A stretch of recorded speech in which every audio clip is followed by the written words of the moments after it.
अमेठी में छत पर बैठकर पटाखा बनाते समय तेज विस्फोट हो गया, जिसमें पटाखा बना रहा 40 वर्षीय युवक गंभीर तौर पर घायल हो गया। घायल युवक को जिला अस्पताल में पहुंचाया गया, जहां पर प्राथमिक इलाज के दौरान उसे ट्रॉमा सेंटर रेफर कर दिया गया। अलीगढ़ के ज्वालापुरी में एक मजदूर के 2 बच्चों का अपहरण करने वाले आरोपी को पुलिस ने गिरफ्तार कर लिया। बताया जा रहा है कि खोजबीन करते हुए अपहरणकर्ता को अपहरण हुए दोनों बच्चों के साथ अलीगढ़ से गिरफ्तार कर लिया गया। पुलिस की पूछताछ में पकड़े गए आरोपी ने बताया कि भीख मांगने के काम करवाने के लिए बच्चों का अपहरण किया गया था। अकराबाद क्षेत्र के गांव गोपी निवास में एक महिला की प्रसव के बाद अकराबाद सीएचसी में मौत हो गई। महिला की मौत के बाद परिजनों में आक्रोश है। परिजनों ने महिला की मौत को लेकर सीएचसी स्टाफ पर लापरवाही और अवैध वसूली तक का आरोप लगाया और जमकर हंगामा काटा। मौके पर पहुंची पुलिस ने किसी तरीके से गुस्साए लोगों को समझा बुझाकर शांत कराया। झांसी के राजगीर विद्यालय में पढ़ने वाले छात्र छात्रा नाला पार कर अपनी जान जोखिम में डालकर स्कूल जाते हैं। बताया जा रहा है कि स्कूल के लिए मुख्य मार्ग से बच्चों को 12 किलोमीटर का सफर तय करना पड़ता है, लेकिन नाला पार करने से स्कूल पास पड़ता है, जिसकी वजह से बच्चे अपनी जान को जोखिम में डालकर नाले को पार करते हैं, जिसके चलते कभी भी कोई भी बड़ा हादसा घटित हो सकता है। काशीपुर में एक युवती ने पहले जसपुर कोतवाल पर यौन उत्पीड़न का आरोप लगाया, फिर एक बयान जारी करते हुए माफी मांगी। उसके बाद एक सुसाइड नोट लिखकर ओवरडोज लेकर आत्महत्या करने का प्रयास भी किया। बताया जा रहा है कि महिला की शिकायत के बाद जसपुर में तैनात कोतवाल अशोक कुमार को सस्पेंड कर दिया गया, लेकिन महज 24 घंटे के भीतर शिकायतकर्ता महिला अपनी शिकायत और अपने बयानों से बदल गई। फतेहपुर में नाबालिग से रेप के दोषी युवक को कोर्ट ने 15 साल की सजा सुनाते हुए 15,000 रुपए का जुर्माना भी लगाया। साल 2017 में आरोपी ने लड़की से रेप के बाद उसकी बेरहमी से पिटाई की थी, जिसमें नाबालिग को गंभीर चोटें आईं। इसके बाद मामला संज्ञान में लिया गया। भदोही में अज्ञात लोगों ने ट्रेन में बैठे युवक को नशीला पदार्थ खिलाकर सामान लूट लिया। ट्रेन में सवार होकर अपने घर आ रहा था, तभी अज्ञात लोग नशीला पदार्थ खिलाकर उसका सामान लूटकर फरार हो गए। वहीं मौके पर पहुंची पुलिस ने युवक को जिला अस्पताल में भर्ती कराया, जहां पर उसकी हालत नाजुक बनी हुई है। सहारनपुर में दारुल उलूम देवबंद के शिक्षा प्रभारी मौलाना हुसैन अहमद हरिद्वारी ने लिखित आदेश जारी करते हुए छात्रों को व्यावसायिक गतिविधियों को पूरी तरीके से बंद करने का आदेश दिया। साथ ही उल्लंघन करने पर संस्थान से निष्कासन की चेतावनी भी दी गई और कक्षाओं में अनुपस्थित रहने वाले छात्रों के खिलाफ सख्त कार्रवाई करने की चेतावनी भी दी है। ललितपुर में एक युवक ने फांसी लगाकर जान दे दी। युवक के परिजनों ने अपमानित होने पर फांसी लगाने की आशंका जताई है। साथ ही गांव के कुछ लोगों पर युवक से मारपीट और अपमानित करने का आरोप भी लगाया। परिजनों की सूचना के बाद पुलिस ने शव को कब्जे में लेकर पोस्टमार्टम के लिए भेज दिया। डिप्टी सीएम ब्रजेश पाठक गोरखपुर मंदिर में पूजा अर्चना के बाद भटहट सीएचसी पहुंचे, जहां पर उन्होंने भटहट सीएचसी का निरीक्षण किया। साथ ही उसके बाद ब्रजेश पाठक का गुलेरिया प्राथमिक विद्यालय और आयुष विश्वविद्यालय का निरीक्षण करने भी पहुंचे। उत्तरकाशी में भारत सरकार की तरफ से राष्ट्रीय उन्नत कृषि बीज भंडारण खोला गया है और ये बीज भंडारण ग्रामीणों को उन्नत प्रकार के बीज उपलब्ध कराता है, जिससे किसानों की खेती अधिक से अधिक उपजाऊ और अच्छी फसल उत्पन्न कर सके। केदारनाथ में आज सुबह एक बार फिर से बर्फानी तूफान का वीडियो वायरल हो रहा है। कुछ दिन पहले ही छोटा हिमखंड टूटने के बाद वीडियो केदारनाथ से वायरल हुआ था, जिसकी पुष्टि के बाद जिला प्रशासन की फजीहत भी हुई। आज एक बार फिर से उसी तरीके का वीडियो वायरल हो रहा है, लेकिन जिला प्रशासन ने अभी तक बर्फानी तूफान की पुष्टि नहीं की है। सहारनपुर रेलवे लाइन के पास अज्ञात युवक का शव पाया गया। सूचना मिलने पर मौके पर पहुंची पुलिस ने शव को पोस्टमार्टम के लिए भेज दिया। फिलहाल युवक की पहचान नहीं हो सकी है। वहीं पुलिस ट्रेन से गिरकर मौत होने की आशंका भी जाहिर करती नजर आई। आगरा में आंगनबाड़ी आशा कार्यकर्ता गरीबों को निःशुल्क मिलने वाले पुष्टाहार को बेचकर अपनी जेब भरती पकड़ी गई, जिसका वीडियो सोशल मीडिया पर वायरल हो रहा है। बताया जा रहा है कि आशा कार्यकर्ता पुष्टाहार में मिलने वाले निःशुल्क रिफाइंड को 130 रुपए, चने की दाल को 55 रुपए और 25 रुपए किलोग्राम में दलिया बेच रही थी। सहारनपुर नगर निगम काना गौशाला में गोबर से पेंट बनाने का प्लांट लगाया जाएगा। Smart city board of directors की बैठक में प्लांट लगाने के प्रस्ताव को हरी झंडी मिल गई है। इसके अलावा नगर निगम की पुरानी बिल्डिंग और गैराज का सौंदर्यीकरण करने और शहर की सफाई व्यवस्था को दुरुस्त करने के लिए स्वच्छता उपकरण भी खरीदे जाएंगे। साथ ही नगर निगम में एक जोनल ऑफिस और ई कॉमर्स हॉल बनाने के प्रस्तावों को भी मंजूरी दे दी गई। ललितपुर में संचारी रोग नियंत्रण अभियान का शुभारंभ हो चुका है। शुभारंभ के दौरान तमाम विद्यालय के बच्चों ने जागरूकता रैली निकाली, जिससे सदर विधायक राम रतन कुशवाहा ने और सीएमओ डॉक्टर बख्शी सिंह ने हरी झंडी दिखाई। इस दौरान तमाम विभागीय अधिकारी भी मौजूद रहे। सीएमओ ने बताया कि संचारी रोग नियंत्रण अभियान अक्टूबर के पूरे महीने चलाया जाएगा। इसके लिए विभाग की ओर से पूरी तैयारियां पुख्ता कर ली गई हैं। वहीं अम्बेडकर नगर में पति ने पत्नी की कुल्हाड़ी से काटकर हत्या कर दी। बताया जा रहा है कि दोनों के बीच में लंबे समय से पारिवारिक कलह कलेश चल रहा था। सूचना मिलने पर पहुंची पुलिस ने शव को पोस्टमार्टम के लिए भेज दिया है। फर्रुखाबाद में बाइक सवार बदमाशों ने लूट की बड़ी घटना को अंजाम दिया। बदमाशों ने ऑटो पार्ट्स व्यापारी से रुपयों से भरा थैला लेकर हवाई फायरिंग करते हुए वो रफू चक्कर हो गए। मामले की जानकारी मिलने पर मौके पर पहुंची पुलिस ने अपर पुलिस अधीक्षक ने आरोपियों को पकड़ने के लिए बॉर्डर एरिया पर पुलिस को चेकिंग चलाने के निर्देश दिए। लखनऊ में शराब के नशे में धुत अराजक तत्वों ने तांडव करते हुए जानलेवा हमला कर दिया। अराजक तत्वों ने जागरण देखकर लौट रहे 4 राहगीरों को मारपीट करते हुए घायल कर दिया। सूचना पर मौके पर पहुंची पुलिस पर भी बदमाशों ने पथराव किया है। मोहनलालगंज थाना क्षेत्र के गौरा बिलाहनी गांव का ये पूरा मामला है। कानपुर देहात में नेशनल हाईवे पर जा रहे 3 व्हीलर ऑटो में अचानक से भीषण आग लग गई। आग लगने की घटना, इसमें ऑटो में बैठी सवारियों ने ऑटो से उतर करके भागकर अपनी जान बचाई। देखते ही देखते ऑटो आग का गोले बन गई। तो वहीं आग से ड्राइवर के मामूली जलने और उसे अस्पताल पहुंचाया गया। मौके पर पहुंची टीम ने कड़ी मशक्कत के बाद आग पर काबू पाया। नोएडा में पुलिस और लुटेरे बदमाश के बीच में मुठभेड़ पेश आई। मुठभेड़ में लुटेरों को गोली लगने से वो घायल हो गए। उसे गिरफ्तार कर लिया गया। घायल बदमाश के कब्जे से चोरी की एक मोटरसाइकिल, अपाचे, मोबाइल, तमंचा, जिंदा कारतूस भी बरामद किया गया है। आपको बता दें, लुटेरे एनसीआर क्षेत्र के 1.5 दर्जन से ज्यादा लूट और चोरी की घटनाओं के अभियोग में पहले से ही जो है कहीं ना कहीं रजिस्टर्ड पाए गए। ललितपुर में थ्रेसर में हाथ फंसने से मजदूर का हाथ धड़ से अलग हो गया। मजदूर खेत में फसल की थ्रेसर करते समय हादसा हुआ है। तो वहीं पीड़ित ने गंभीर हालत में युवक को झांसी मेडिकल कॉलेज रेफर कर दिया। कोतवाली मोहरानी भौरंदा गांव का ये पूरा मामला।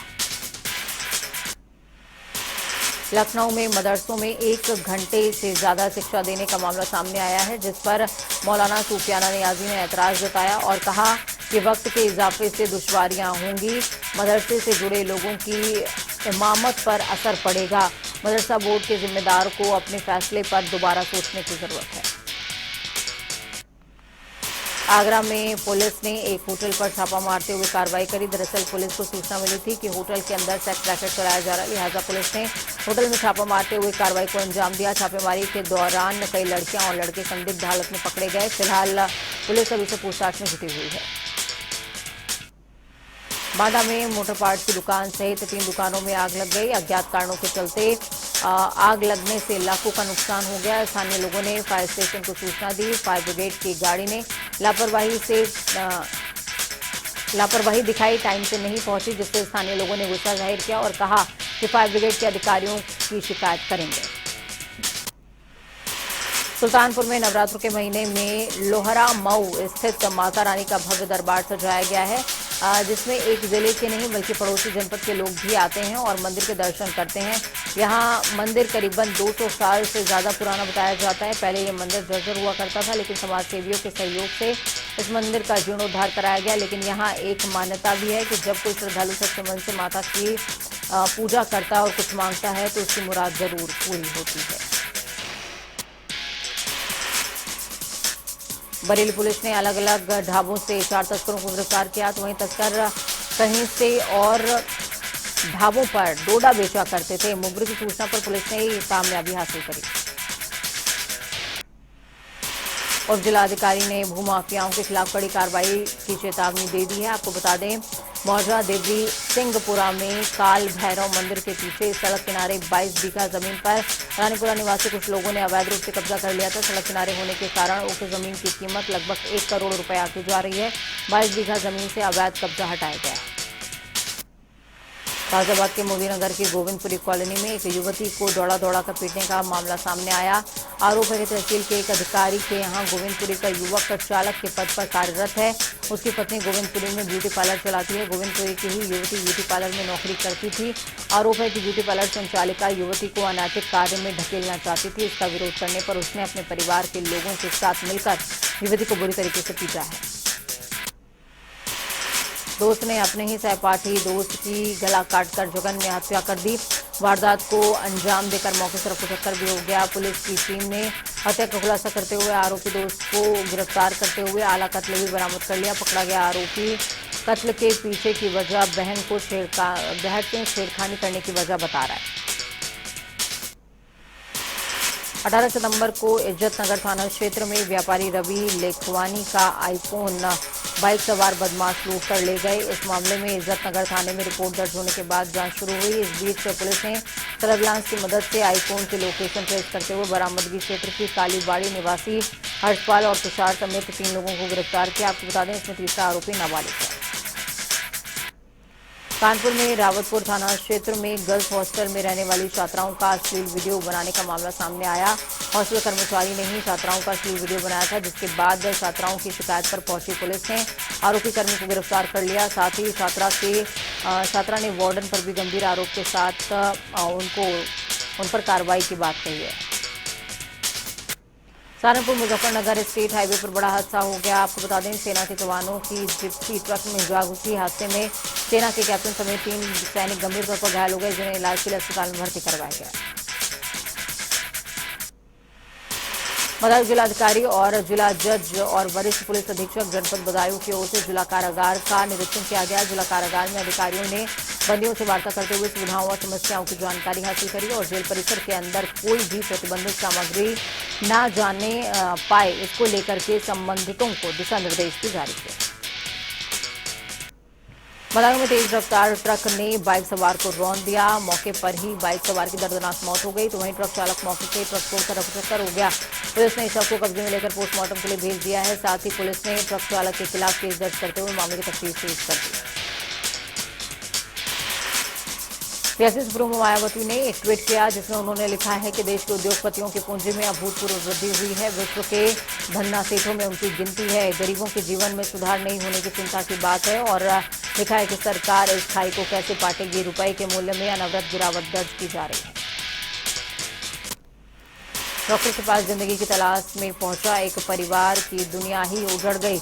आपको बता दें, डॉक्टर साहब ने जीवन देने के लिए एक ऐसा इंजेक्शन लगाया कि आग की पलक झपकते ही मासूम बच्चे की मौत हो गई। मृतक बच्चा अपनी मां को इलाज के लिए डॉक्टर के पास लेकर गया था, लेकिन डॉक्टर ने बच्चे का इलाज करना शुरू कर दिया और उसे मौत का इंजेक्शन लगाकर उसकी जान तक ले ली। गोपीगंज कोतवाली क्षेत्र के सराय जगदीश गांव में सड़क पार करते समय बुलेरो ने युवक को जोरदार टक्कर मार दी, जिसके बाद युवक को इलाज के दौरान अस्पताल में भर्ती कराया गया, लेकिन युवक की इलाज के दौरान ही मौत हो गई। मृतक सराय जगदीश का निवासी है। पुलिस ने मामला दर्ज करते हुए मामले की तफ्तीश तेज कर दी है। वन्यजीव प्राणी सप्ताह के पहले दिन कॉर्बेट प्रशासन ने साइकिल रैली निकालकर कार्यक्रम का शुभारंभ किया। रैली को विधायक दीवान सिंह बिश्ट ने हरी झंडी दिखाकर रवाना किया है। रैली को कॉर्बेट कार्यालय से रामनगर होते हुए सावलदे में समाप्त किया गया। इस दौरान कार्यक्रम में कई लोगों ने प्रतिभाग भी किया। वन विभाग की ओर से वन्यजीव सुरक्षा सप्ताह 1 अक्टूबर से 7 अक्टूबर तक मनाया जाएगा, जिसमें डुंडा ब्लॉक के वन्य अधिकारियों और स्कूली छात्र छात्राओं की ओर से वन्यजीव सुरक्षा सप्ताह मनाया जा रहा है, जिसमें जनता को मैसेज दिया गया कि वन्य जीव जंतुओं की रक्षा करना मनुष्य जाति का मुख्य उद्देश्य होना ही चाहिए। भारतीय किसान यूनियन बेदी के नेतृत्व में किसानों ने जिलाधिकारी कार्यालय पर विभिन्न समस्याओं को लेकर धरना प्रदर्शन किया और जिलाधिकारी के माध्यम से राष्ट्रपति को संबोधित ज्ञापन भेजते हुए, जिसमें किसानों ने ट्रैवल पर मीटर हटाए जाने और माफ कीजिएगा ट्यूबवेल पर मीटर हटाए जाने और किसानों का गन्ना बकाया भुगतान सहित ब्याज का भुगतान करने की मांग भी करी।